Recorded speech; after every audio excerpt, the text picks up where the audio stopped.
Hey, what's up everybody? Ben here from blogwithben.com, and in today's video we'll be reviewing two mics from Fifine.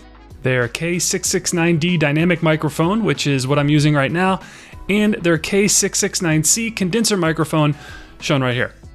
Now, this is the first time I'm reviewing two mics in one video, but I thought this would be a great opportunity to not only review these mics, but show you the sound quality and difference between dynamic and condenser microphones. So, in this review, we'll unbox both mics, I'll show you how to set them up and connect them to your computer, and we'll test the sound quality of each mic so that you can see which one best suits your needs. Now, real quick, before we get started, if you get any value from this video, I would greatly appreciate it if you would like and subscribe to the Blog with Ben YouTube channel.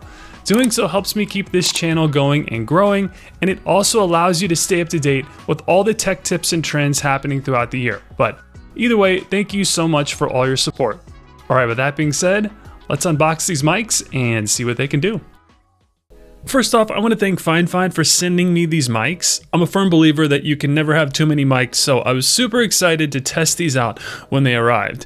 And as I mentioned in the intro, we'll be reviewing both mics in this video, the K669D Dynamic Microphone, and then the K669C Condenser Microphone.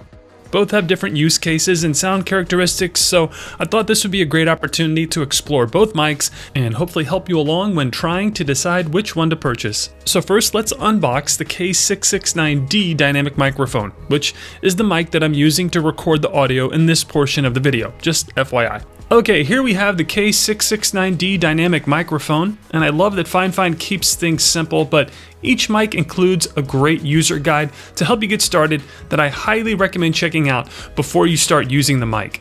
Next is the mic itself, and the first time I held it, I was impressed with the build quality. It's solid metal, feels like a professional grade mic, and just looks really well made. Then on the back is the XLR port, and then the thumb screw and pivot mount, which we'll take a closer look at in just a bit. Also, this mic basically fits in the palm of my hand. It's not bulky and would be a great size to travel with.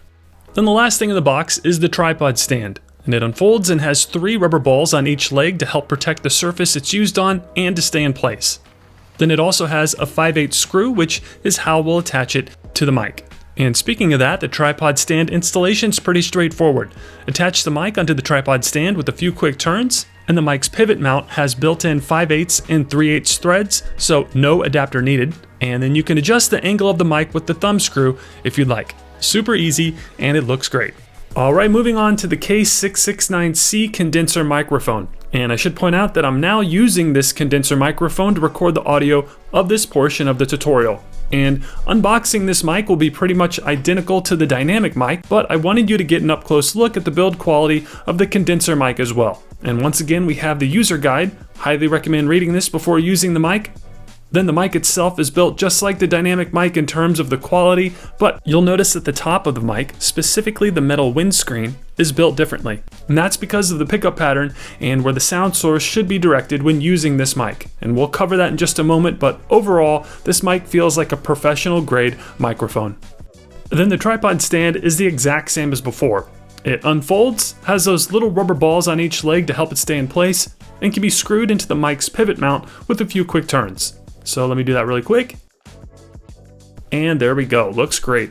I love these little desktop tripod stands. They're super easy to adjust and use on the fly. This is great for podcasters, content creators, and interviews. And just like the mics, they're not bulky, making them a great choice for any project that requires you to travel or work in a tight space. Then, as we briefly went over in the unboxing, these mics are XLR mics, meaning they can only be used with an XLR cable. As you can see, the back of each mic has an XLR port, so in order to use the mic, you'll need a few additional components. So let me show you my setup and one quick and easy way that you can begin using these mics to record studio quality audio on your computer. First, I'm using a MacBook Pro with GarageBand as my DAW, but this mic also works with PCs and other Windows compatible DAWs like Audacity, Ableton Live, and WavePad Audio Editor. But again, for my audio recording setup, I use my Mac and GarageBand. Next, I obviously have the Fifine mic. Then in order for the mic to work with the computer, since it's an XLR mic, I'll need to use an audio interface, and I personally use the Rode AI1 audio interface.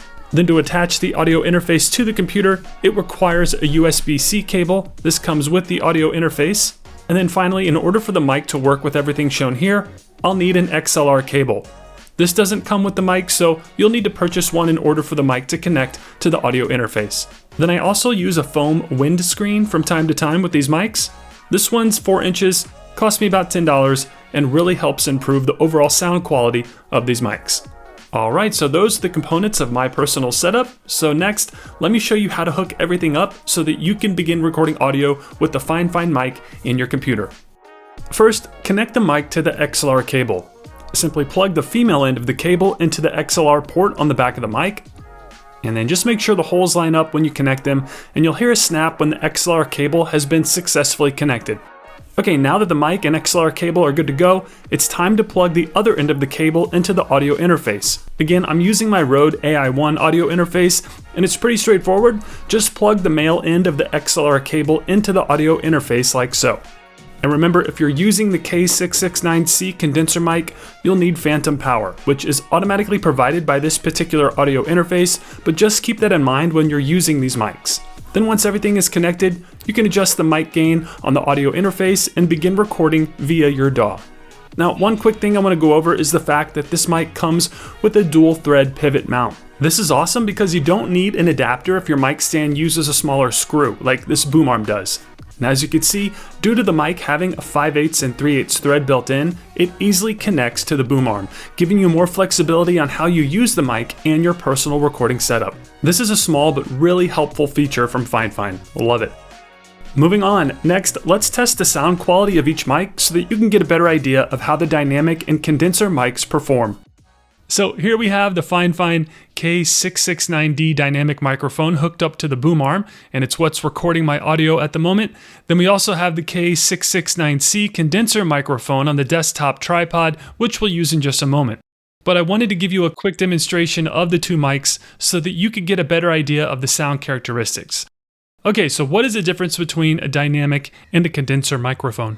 Well, simply put, a dynamic microphone is better for capturing loud, stronger sounds like drums or live music, whereas a condenser microphone is used to capture softer sounds with a higher frequency, particularly in a studio setting like podcast audio. Now, another difference is that the dynamic microphones do not require phantom power, but the condenser microphones do require phantom power. And phantom power is typically included in most audio interfaces, but just keep that in mind when you're using these mics. Another thing to keep in mind when using these mics is the location of your sound source. For the dynamic mics, your sound will need to enter from the top of the microphone. So whatever you're recording, be sure to have the mic pointed towards the sound source like so. And again, what you're hearing right now is the Fifine K669D Dynamic Microphone, but let's switch that to the condenser mic so that you can get a better idea of what it sounds like. So let me do that really quick. Okay, so what you're hearing right now is the condenser microphone. And again, the pickup pattern for this particular mic is in the front. So you'll want to make sure that your sound source is facing the front of the mic like so. And this ensures that you're getting the best audio quality. Also, keep in mind that these mics require phantom power, which is typically included in most audio interfaces, like my Rode AI1 interface right here. You might not be able to see it, but the phantom power is automatically added to the mic, so all I have to do is plug it in and it's good to go. But overall, I'm very happy with the quality of these mics. I have no problem using them for my projects or recommending them to my audience, so I definitely approve. So one of the biggest things that jumped out at me about these mics was the price. Each mic is only $36.99, which is a bargain because I honestly think the sound quality that you get from both of these mics is comparable to some of my mics that cost around $500, and I really mean that. So the fact that you can get both of these mics for less than $100 is a steal. Then in order to purchase the mics, you have a couple options. First, you can get them directly from Fifine's website, which I've linked to in the video description below and is what you're looking at right now. But as of July 2023, they're out of stock.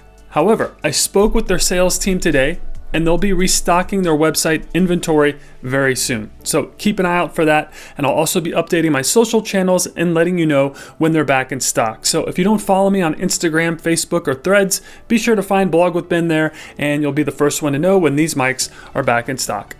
Next, you could visit the Fifine Amazon store and purchase both of these mics here as well. This is probably your best option right now because they'll more than likely be in stock. And again, both mics are only $36.99, and I hope that this review and tutorial has helped you see how they stand up to some of the more expensive mics out there. So with that being said, after testing and using both mics, I have no problem whatsoever recommending them. Both mics deliver exceptional performance and quality that place them way above their price tag in my opinion. Plus, they offer a blend of versatility, durability, and sound quality that can meet the demands of various content creation scenarios, whether you're podcasting, streaming, recording music, or creating YouTube videos. These Fifine mics can get the job done at a price that won't break the bank. So that's going to do it for this video. If you found it helpful, I'd greatly appreciate it if you would like, comment, share, and subscribe to the Blog with Ben YouTube channel. Also, if you're thinking about starting a blog, you gotta check out my step-by-step tutorials. They'll show you everything you need to know in order to build, grow, and monetize a professional WordPress blog.